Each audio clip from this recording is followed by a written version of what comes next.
Yan po mga kababayan, mga kaibigan. Ito po ay magandang kwento ko sa inyo. Nakita ko po ngayon, napanood ko. Tayo po ay nandito ngayon sa may Bataan, mga idol. At nakita ko po si Monique. Ayun, napanood ko po si Ila Monique. Pinuntahan po nung mga kasama ni ka-business. Ayan, mga kababayan. Si Monique po ngayon, pinuntahan ng mga grupo ni ka-business. Ayun, si ka-business naman po, ang kukuwartahan po ngayon ni Monique. Kasi po, gagawa na naman po tayo ng paninira. Hanggang maaga, sinasabi ko po sa inyo mga kababayan, na si Monique po, walang magandang gagawin. Walang magandang gagawin po sa tao. Sa ganda po ng ginawa ko sa mga anak niya, tapos kung ano pa po binibintang sa atin, ba't sana po mga kababayan, umayos na siya. Gumanda na po ang kanyang, mag-aalaga-alaga po siya ng mga ibang bata. Hindi ko po nakita sila Lelay. Siguro po kasi nasa SWD pa. Kaya mapapayo ko sa iyo ka-business, sana mag-ingat ka kay Monique. Ngayon, kung ikaw talaga pakikisamahan mo si Monique, yan, sa iyo ka-business. Napanood ko ang video mo rito sa may, nakita ko ka-business. Kaya sana ka-business, nakita mo na ikaw na nagsabi ka-business na si Monique ay adik. Adik si Monique. Nakita ko yung mga grupo mo, nagpunta ngayon kay Monique, na sana mag-iingat ka. Baka makwartahan ka ni Monique. Yun lang masasabi ko sa iyo. At ikaw na rin nagsabi na hindi mo natutulungan si Monique at si Monique ay adik. Kaya mga kababayan, ayun po, makikita po ninyo ngayon at mapapanood nyo ang vlog po nung tauhan ni mga ka-business. Ayan, ka-business official. Nakikita po nyo ngayon, nakita ko po rito ngayon mga kababayan, nakapanood ko po rito ngayon na nagpunta siya kay Monique.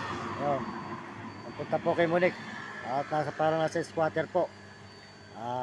Sana po mga kababayan, sa magandang ginawa ko po sa kanila, hanggang pinalaya ko pa si Monique, tinulungan ko pa makalabas sa kulungan, tapos inalagaan ko yung kanyang mga anak, tapos kinuwartahan po ako, kinuwartahan lang ako. Ganon din po mangyayari kay ka-business, kukuwartahan lang po ni Monique. Kaya po mga kababayan, si Monique wala pong kwentang tao yan. Wala pong kwentang tao, walang utang na loob. Yan, nakita ko lang po ngayon. Tapos po ginagamit pa po nila tayo. At nakita ko po ang picture ko. Sana po, kusgahan na lang po nyo kung si ka-business ay maniniwala po dyan kay Monique. Dahil si ka-business po, nasa kanya po yun. Kasi po, si ka-business po may sabi na hindi na niya tutulungan si Monique at adik. Ayaw doon niya ng adik. Ayun po, nagpunta po yung kanyang mga tauhan na napanood ko. Kusgahan na lang po ninyo kung ano po mangyayari, mga kababayan. At subaybayan na lang po nyo ang mga video na papalabas nila kung may halo po na di magandang paninira sa atin. Sila na po ang bahala mga kababayan. Kusgahan na lang po ninyo. Napanood ko lang po kayo. Nakita ko po kayo. Ngayon ko lang po nakita to. Na pumunta po yung anak ni Monique. Yun, si Papa Rab. Doon kay Monique. Yun. Yung anak po. Ayun. Hindi po si ka-business na nagpunta. Kusgahan na lang po nyo si ka-business. Pag gagawa na naman po si ka-business na hindi maganda, kusgahan na lang nyo. Kasi po, yung ginawa lang sa atin, pinangakuha nyo tayo habang buhay. Hindi naman po natupad yung habang buhay na pangako sa atin ni ka-business. Kaya yun po, wala na po sa atin yun. Basta po mahalaga, tuloy-tuloy tayo sa kabutihan at maganda po ang ating ginagawa at tayo nakakatulong pa sa kapwa natin. Maraming salamat po sa inyo. At tayo po dito sa may Bataan. Ayan, mga kababayan. Napanood ko lang po kayo mga kababayan. Kaya kayo na po bahalang humusga. Kung ano man po ang gagawin na naman balak ni Monique para po magkapera kay ka-business. Ayun, ganun po gagawin yan. Ayun, para po magkapera na naman kay ka-business. Ayan, nakipagdikita na naman po sa kay ka-business. Ayan, malalaman po natin at subaybayan po natin kung ano na naman po ang gagawin nilang balak ni ka-business at saka ni Monique. Mga kababayan, mga kaibigan, kayo na po ang humusga sa kanila. Dahil po, kayo po nakakaalam ng totoo. Ayan, di po ba? Nalalaman nyo po mga kababayan. Maraming salamat po sa inyo lahat. At sa buong mundo, ito po si Mario Mendoza Vlog. Nagpapaalam sa inyo muli.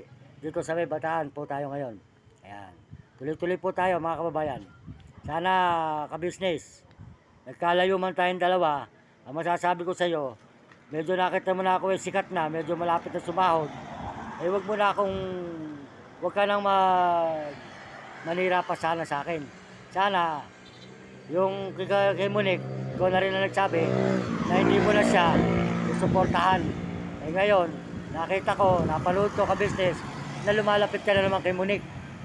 Ano na naman plano ang gagawin po ni ka-business sa atin mga kababayan? Medyo, porket nakikita po niya tayo, ay sumisikat na sa YouTube. Maraming salamat po sa inyo lahat, mga idol, mga kababayan. Suportahan na lang po nyo ang ating video at subaybayan na lang po natin ang vlog po ni ka-business kay Monique. Maraming salamat po sa inyo lahat.